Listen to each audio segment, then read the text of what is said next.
ეხლა ჩვენ ძალიან მარტივი მიზანი გვაქვს, რომ ჩვენ გირჩი გავძლიერდეთ. მეტი გირჩელი ყავდეს საკრებულოში, მეტი ხარდამჭერი ყავდეს, რომ არჩევნები როცა იქნება საპარლამენტო, აი მაშინ ვერა თუ ძლიერები მივიდეთ. ზოგადად იმისთვის რომ თქვა ეხლა რომ ბარიერი ვერ გადალახეთ, რაღაც უკეთესი შედეგი აჩვენოთ საპარლამენტოზე. კი, რა თქმა უნდა, მე მინდა რომ ჩვენ ხარდამჭერებს საკრებულოში ყავდეს ადამიანები, თუმცა დაურეკავენ, პრობლემა რო აქვს, შლაგბაუმის იქნება თუ რაღაცა, გზის და დაურეკავენ და სთხოვენ თავის წარმომადგენლებს საკრებულოში დაეხმაროთ.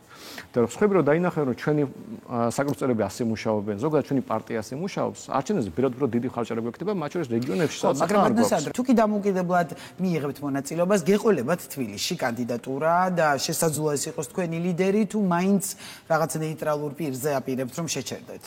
თუ კი ხართ დამოუკიდებლად, ამ გადაჭერზე მოსმენილი მაქვს. ჩვენ იცით რომ ერთ-ერთი პარტია ვართ, ვის დაფინანსება მხოლოდ ხარდამჭერებზეა. და ერთ-ერთი პარტია ვარ, რომელსაც დაფინანსება საჯაროა და ყველა მიცის. თქვენ შეგიძლიათ შეხვიდეთ საიტზე და ნახოთ ვინ რამდენი გვაფინანსებს, როდის და ასე შემდეგ. და ადგილობრივი არჩევნები და ხშირად მას ნათქვამი არის ძალიან რთული არჩევნები, მაშინ ფინანსური რთული არჩევნები, 64 სხვა არჩევნები აქვს ფაქტობრივად 4 ოქტომბერს. ამიტომ რაღაც ადეკვატურობის ფარგლებში ჩვენ ძალიან შეზღუდული რესურსებით და მერის არჩევნები, მithmesh თბილისის მერის არჩევნები, ეს არის კატასტროფულად რთული ამოცანა. უზარმაზარ ქალაქში უნდა მოიპოვო უმრავლესობა. და ეხლა მე რო თქვა რომ ჩემი რესურსებით პარტიას რომელსაც შეიძლება რა ვიცი 100%-ზე პრეტენზია გქონდეს, მაგრამ აი მე ხო არა ადეკვატურად გამოჩნდები 50%-ზე მქონდეს პრეტენზია, ხო? რომ მე ხა მერობისთვის სერიოზულად ვიბრძვი, ეს არ იქნება თლა დამაჯერებელი. ამის შესაძლო კანდიდატი არ ყავდეთ საერთოდ და ამოცნობით ასე ჩვენ ხა ჩვენ თავი ამოცანა საკრებულოში რაც შეიძლება მეტი ადამიანი გამიყვანს სხვა რეგიონში, მაგრამ მე ხა რომ გამოვრიცხო ეს ამას ვერ გამოვრიცხო, იმიტომ რომ შეიძლება ისეთი კონფიგურაცია დადგეს, რომ ბოლოს და ბოლოს მეორე ტურის შანსი იყოს და აი მეორე ტურს პირველ ტურში ოპოზიციო კანდიდატს უნდა ვაჯობ. იქ შეიძლება თერული ამის ახსნა იყოს და გამართლებაც.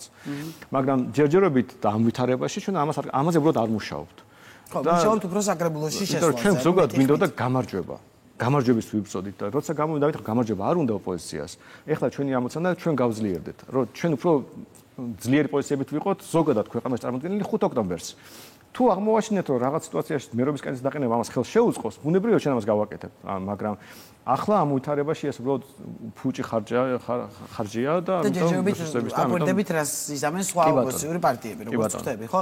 მაგრამ ანუ ერთობის შემთხვევაში თუ კი სხვა კოალიციები გაერთიანდებიან ან სხვა პარტიები ვინც იღებს მონაწილეობას, გირჩიც თანახმაა რომ ამ ერთობის ნაწილი იყოს. ხო ხვდებით რომ ერთი ხრი ძალიან გვიანი ამაზე საუბარი. მე ამჯერა რომ ეს მოხდება, გულწრფელი რომ ვიყოთ. ამჯერა და მე არ მგონია რომ ეხლა ხვალ შეიკრიბება მთელი ოპოზიცია და იტყვის რომ რა კარგია, მოდი მოვიგოთ და მოდი გავერთიანდეთ და მაჟორიტარი კანდიდატების ხო შეთანხმება საჭირო. ისე ვერ მოგებ ქართულ ოცნებას. და ასობით ადამიანზე უნდა შეთანხმები, მერობის კანდიდატზე უნდა შეთანხმდე, კამპანია ერთად უნდა დაგეგმო. მე ამის ვარ ამჯერა, მართლა. მე შეიძლება დავიჯერებდი ეს რომ მოხდარიყო თებერვალში ამაზე საუბარი, რომ მოვასწრებდით. ეხლა ამჯერა, ამიტომ რო გითხრათ რომ მე ამაზე დავეთანხმები, არ იქნება თვალ გულწრფელი. საუბარი თუ დაიწყება, მე სიამოვნებით მივარ და დაველაპარაკები. თუ შანსი იქნება რომ გამარჯვებაზე ისე ვიმუშაოთ, ჩვენ ამასე, ასე ვთქვათ, რაღაცნაირად ჩვენ წილს შევიტანთ. მაგრამ რეალურად რო შეხედოთ, ჩვენ იმიტომაც შევსვალეთ ჩვენი მიდგომა, რომ დავინახეთ რომ გავიდა. და ამის შანსი მე მგონი უკვე აღარ არსებობს.